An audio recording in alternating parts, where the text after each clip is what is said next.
The first sign came at dawn, when half the world still slept beneath quiet skies. At first, people thought it was just another meteor shower. Bright streaks of light painted the atmosphere, slow and deliberate, unlike anything natural. In every city, eyes turned upward. Phones recorded, live streams began. No one realized they were watching the beginning of humanity's greatest war. By the time the sun reached its peak, the shapes became clear. Enormous vessels, black as obsidian and shaped like spearheads, hovered in orbit. They weren't reflections, weren't satellites. They were deliberate, intelligent, watching. NASA, Roscosmos, and the Chinese Space Command confirmed what every telescope saw. 57 alien ships had entered Earth's orbit in perfect formation, stretching from pole to pole. Each one was larger than Mount Everest, their hulls covered in lines that pulsed like veins of living metal.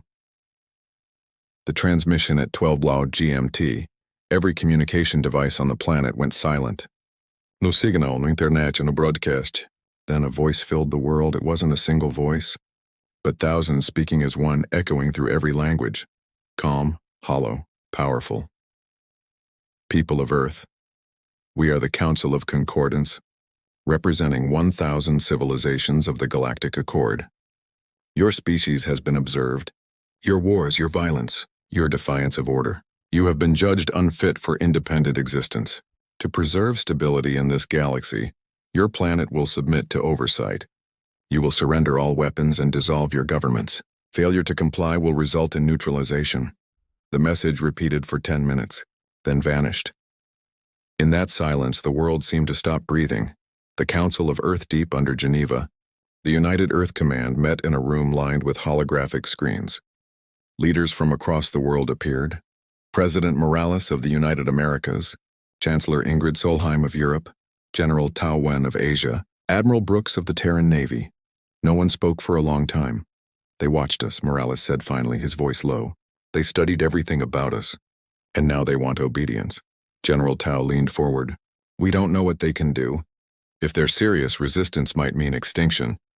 Admiral Brooks crossed his arms. Extinction comes either way. Surrender and we become slaves. Fight and we die free. I prefer the second. Dr. Leon Zhou, chief of the Terran Science Directorate, stood at the table's edge.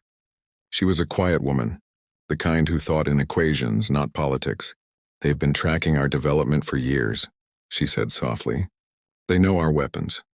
They know our limits. But they underestimate something they can't calculate, our will. Around the world, those same words were being spoken by millions. The demonstration at 18 hours GMT, the aliens proved they weren't bluffing. A beam of light cut across the sky, striking the moon's mare Tranquillitatis. Within seconds, a Terran mining base, home to 200 people, was gone. Vaporized. Every telescope, every satellite, every person on Earth saw it. The alien voice returned, as cold as before. This is mercy.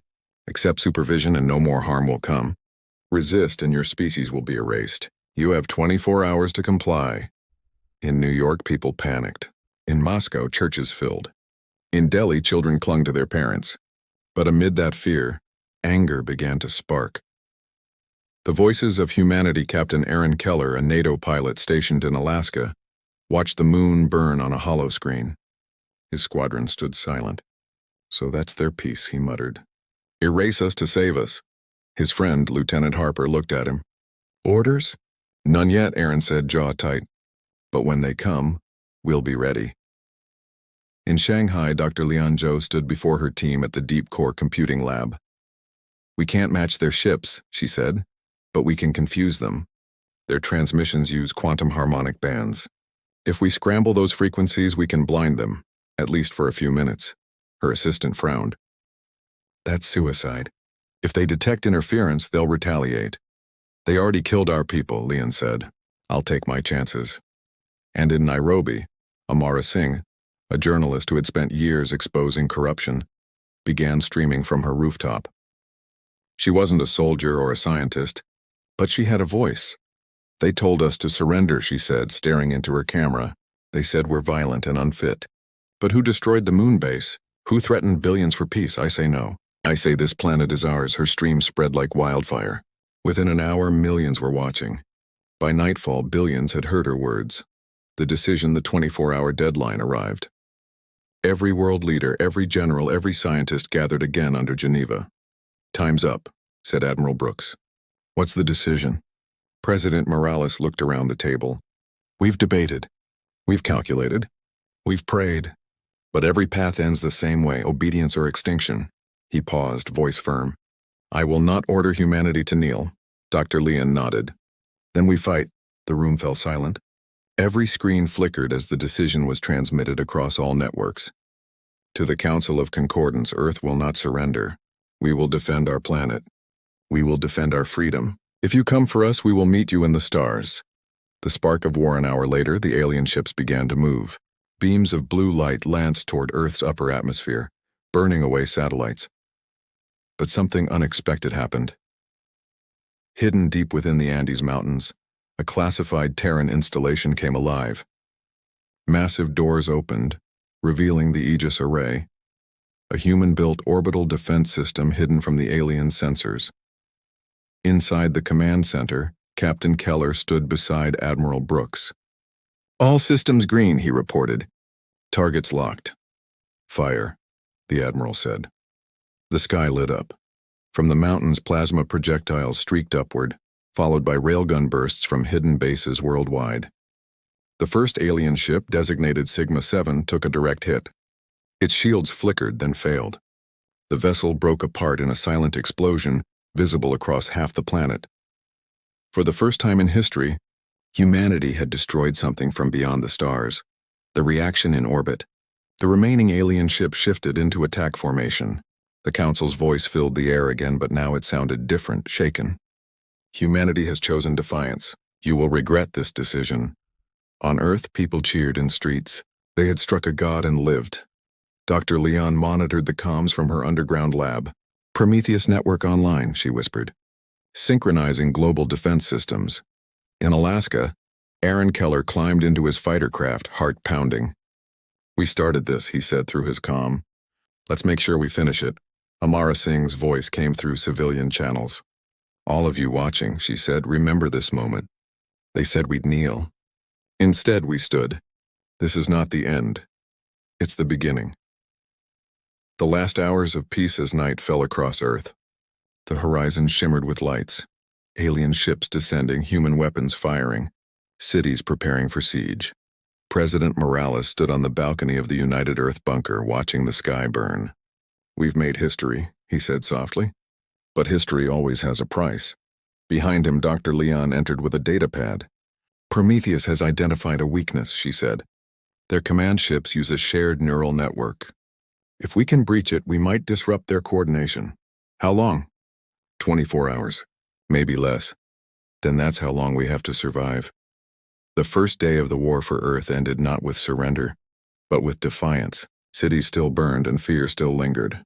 Yet across the world, humans felt something stronger than fear. Pride. They had defied the galaxy itself. And as dawn approached, a single message was transmitted from Earth to every alien frequency. "To the Council of Concordance, you came seeking submission. You will find resistance. You came to rule. You will find humanity. The war for Earth had begun." The night after the first strike did not sleep. It only changed color. City skylines wore red and blue scars. The air tasted like metal, and the stars kept blinking as if they were trying to warn the world below. Captain Aaron Keller felt the vibration of the launch cradle through his seat. His fighter, a narrow wedge of ceramic and steel called a skystorm, hummed with a sound that lived in the bones more than in the ears. Around him, 12 other craft waited inside their hidden mountain hangar, each one warmed, fueled, and angry. The doors above them were still closed. He could hear the wind on the other side, thin and cold. "Skystorm Squadron, this is Control. You are green across the board. Prometheus uplink stable. Target packets uploading. Do not break formation unless you lose link. Repeat. Do not break formation." The voice was calm, the kind of calm that had nothing to do with peace. Aaron checked his visor display. New symbols swam into place, arcs, vectors. A web of moving points that were enemy ships and friendly batteries and civilian air corridors. Prometheus made it look neat, like a chessboard. But it was not neat, it was life, he breathed. "Copy. Control." Then to his squadron. "We fly as one if I go silent. Harper has the lead. Lieutenant Harper laughed once. Not because anything was funny. You go silent and I'm knocking on your canopy. Sir? A long crack of light ran across the ceiling. The hangar doors split, the mountain opened. Snow blew in. Cold touched his cheeks even through the flight suit. Then the clamps let go and the sky storm jumped. He felt the strong hand of gravity pull him down. Then the stronger hand of thrust pulled him up. The fighter knifed into the dark, rose past cliff, cloud, and thin air, rose until the world curved and turned blue, and then black. Above the curve of Earth, the alien ships waited. They were still beautiful, even now a terrible beauty. Their hulls carried quiet lines like rivers under glass. No flame, no smoke, no noise, only intention. Earth weapons reached for them in bright spears. Railgun darts, plasma blooms, silent explosions that looked slow but meant speed beyond thought. The aliens answered with soft blue cones that erased anything inside them. Satellites winked out. Decoy drones vanished like moths in a furnace. Prometheus marks Relay 3, Control said. That relay controls the local swarm near the Pacific Arc. If we cut it, we open a hole for the orbital railguns. We need that hole, received, Aaron said. Vector set. His squadron turned as one. He felt the power of simple obedience, not the obedience of fear, but of trust. Trust in the machine, trust in the people who built it, trust in the millions on the ground who needed him to succeed. Far below them, in a room with low light and humming cores, Dr. Liancho stood with her hands on a console. Prometheus lived in the racks around her. Not a single brain, but 1,000 small ones talking faster than language. It did not think like a person, but it listened like one. Move Relay 3's frequency mask 2%, she told her team. Shift our decoys to mimic their own network timing. Make them think their left hand is their right. Her assistant typed. Numbers changed, a map of the sky shifted on the wall. A vein of red turned orange. They will notice, the assistant said quietly. They will, Leon said. We only need a minute. Sometimes a minute is a door. On another continent, Amara Singh stood in a studio that was not a studio. It was a basement filled with cables and 2 cameras. The building above shook from time to time. When the city defense grid fired, the old pipes sang with it. She faced the lens. The screen behind her showed the same sky Aaron was flying through. You are not alone, she said. Whatever room you are in, whatever fear is in your chest, you are one breath from courage. Courage is not a thing you find. It is a thing you do. She told them about a nurse in Manila who had walked 3 blocks through falling glass to reach a powerless clinic. About a farmer in Kenya who had opened his field to the town because there was more safety together. About a team of teenagers in Warsaw who had carried old people down dark stairwells. She told them small stories because the big story was too big to hold all at once. Her voice went out on fiber and radio, bounced from truck to truck, from roof to roof. People listened while cooking on camp stoves and while handing out blankets. They listened while reloading batteries at community hubs. They listened and answered with work, Skystorm. Weapons free, Control said. Repeat, weapons free. Aaron's crosshairs found Relay 3. It was not a ship as humans understood ships. It was a hanging knot of crystal and dark metal, smaller than the capital vessels, but still huge. It begged the eye to think it was fragile, like glass, but it wasn't. He nudged his fighter to align with the firing path. Harper, take high, Cade, low, I want to cross. We'll make the shield choose, high, Harper said. Low, Cade said. They closed. The alien relay woke. It laced the space around itself with a pale veil. Aaron's visor painted that veil as a drifting sphere. Not fixed, sliding, probing, alive. Prometheus whispered suggested lines into his vision. He chose one and went harder. The Skystorm's coil gun spat a tight stream of darts that left thin white ghosts behind them. Harper came down like a hawk, Cade up like a knife from the ground.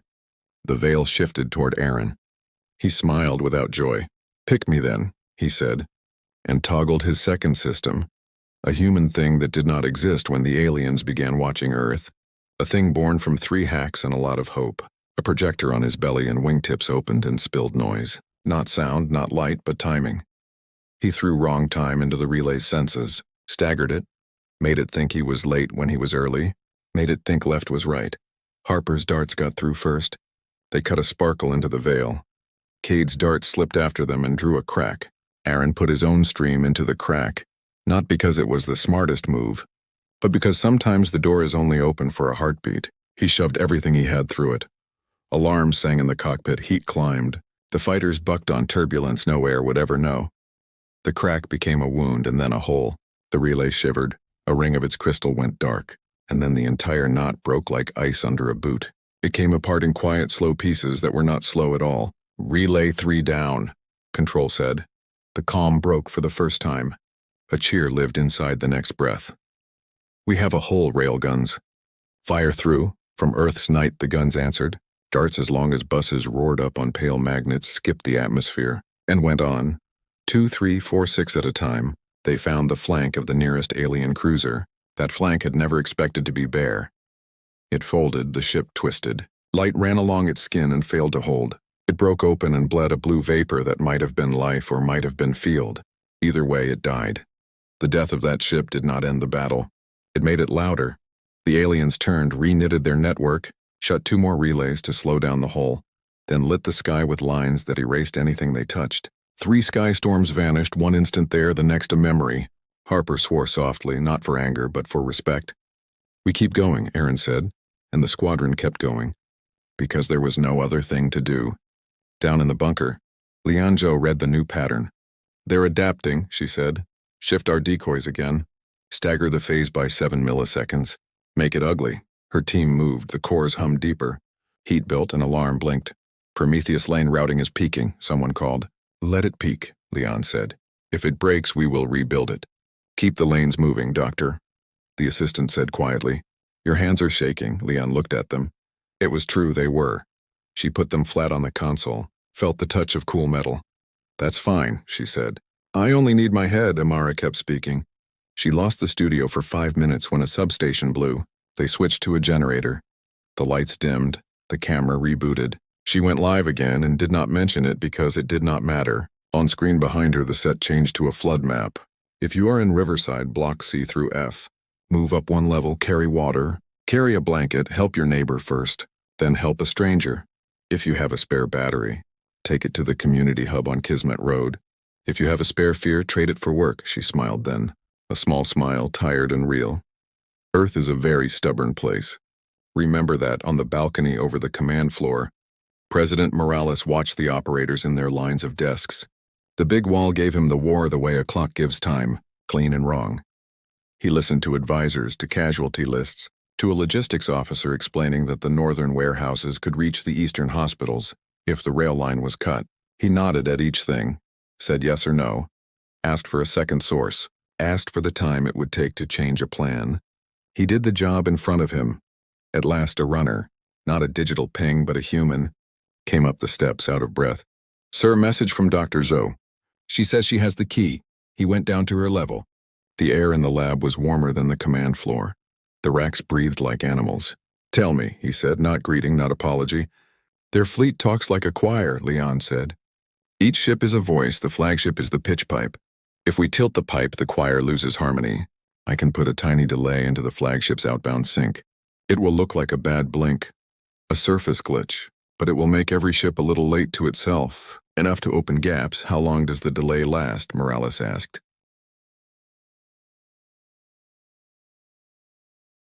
"How long does the delay last?" Morales asked. "A minute," she said, "maybe less. It will not hold. They will notice and repair." "How do we use that minute?"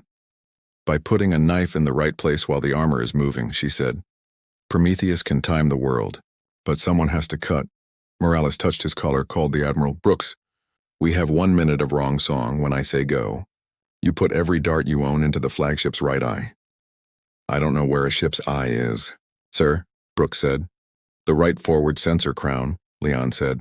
"It's the bright ring that never quite shines." "The crown feeds the pitch pipe," Brooks grunted. "Copy crown right, we'll make it a bruise. On the mountain?" Aaron's visor lit with a new mark, big and ugly and wearing a ring that did not shine. "You see that?" he said. "I see it," Harper said. "Looks like a dare." "It's our dare," Aaron said. "Control request priority corridor." Prometheus approves. "Corridor blue is yours, stay inside it." The blue tunnel sprang into his view, a safe path that would be safe for exactly as long as the people below could hold it. Aaron went in. He felt the skystorm lean into trust. His squad stayed tight.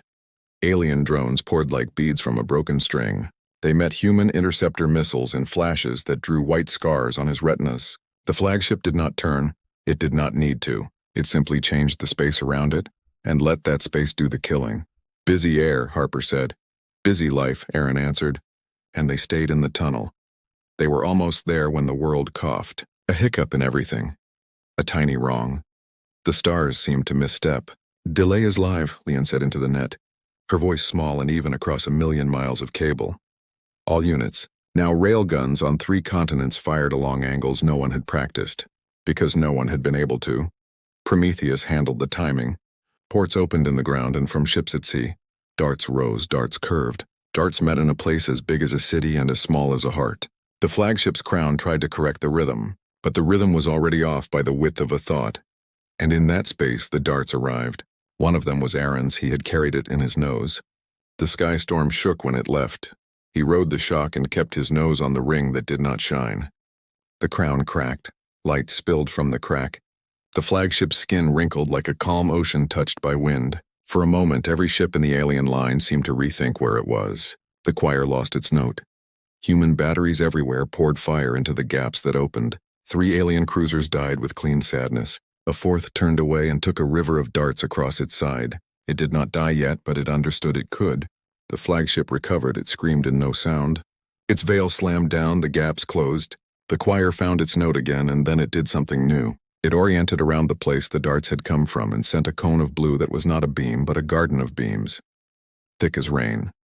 Fast as fate. It reached for the Andes, for the Aegis array. For the lab where Leon stood. They see us, someone said. Of course they do, Leon said. They are not gods. But they are not fools. She looked at the map, at the garden of beams, at the small icons that were human buildings and the smaller ones that were people. There was no time for a council, no time for a perfect answer, only time for one choice. Shut the racks, she said. Doctor, her assistant said, shocked. If we shut down Prometheus, the lanes collapse, the batteries lose timing, the fighters lose guidance. I didn't say shut Prometheus, Leon said. I said shut the racks here, move the brain. She pointed at the ceiling. At the cables, at the cold water lines. Prometheus can live in other houses. It is already in 10. Make it 12, make it 20. Cut this one loose now. They did. The lab went quiet. The consoles dimmed. The hum faded. Generators kept the lights alive, but the soul moved. Like a person stepping from one train car to another while it was still moving. The garden of beams reached the empty shell and pulled it apart. The ceiling fell in. Dust filled the air. The people crouched, coughed, stood. Leon wiped gray from her mouth and nodded. Next room, she said, and they went because there was still work. Amara felt the floor under her feet catch a wave from far away. The camera shook. She caught it with her hand, kept talking. If you are hearing my voice, it means you also have a voice. Use it not to shout at the dark, but to speak to the person next to you.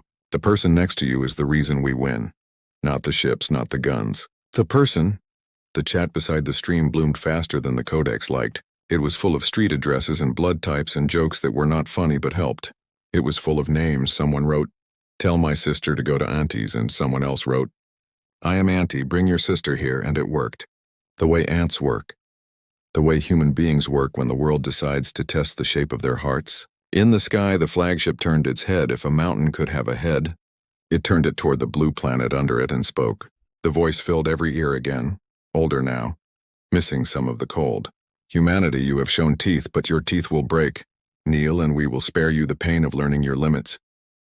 President Morales stood at the podium with a chip of dust on his sleeve. He left it there. We do not kneel, he said. We stand, sometimes we crawl. Sometimes we fall, but we stand again. We fight not to rule you. We fight to keep our own hands on our own future. Leave our sky. The flagship did not leave, it came closer. It opened bays that held machines shaped like seeds. The seeds fell toward the atmosphere. Each seed could carry a war inside it. The defense grid saw them, counted them, whispered to Prometheus. The AI sang numbers back. The numbers became work. The work became light. The sky over 5 oceans filled with traces and lines. The seeds broke. Some into fire, some into teeth that reached ground, where they met people who were ready. Aaron's sky storm had taken 3 small wounds.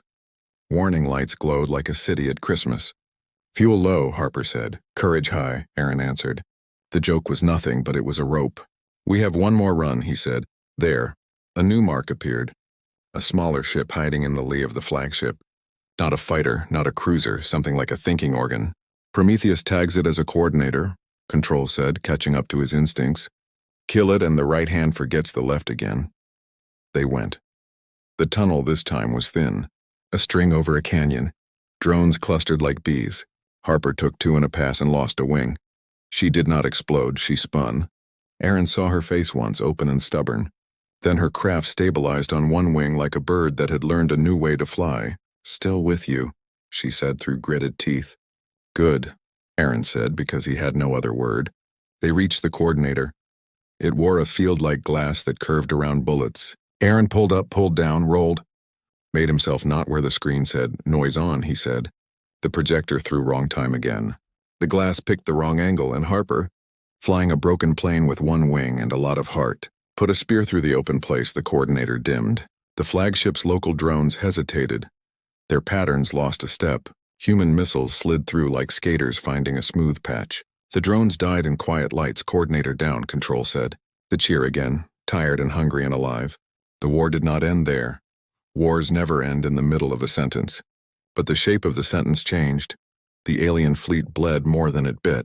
Earth's defense learned to catch more than it dropped. The hours turned and the day changed.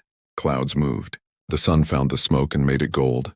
Then red, then ordinary again, because the sun does not choose sides. At dusk of the second day, the flagship faced a sky where it was no longer a god, only a very strong thing in a place full of strong things. It spoke one last time, and this time the voice was only one voice, and it sounded like someone who had seen a new fact. "Humans, you do not understand peace. You only understand defiance." President Morales looked into the camera, the dust still on his sleeve. "We understand both," he said. "But peace without dignity is a cage, and we will not live in cages. Then we will leave this world and mark it as forbidden," the voice said. "You are unstable. The galaxy will be warned." "Warn them," Amara said from her basement.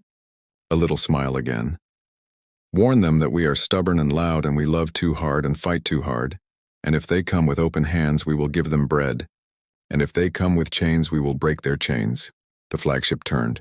Slow, wounded pride disguised as grace. The remaining cruisers gathered like tired animals and followed. The sky became thinner, darker, quieter. The streaks of their exit were not beautiful. They were relief and grief and wonder. The orbit they left was full of junk and ghosts and the clean bones of machines. On the mountain, the sky storms landed in twos and threes.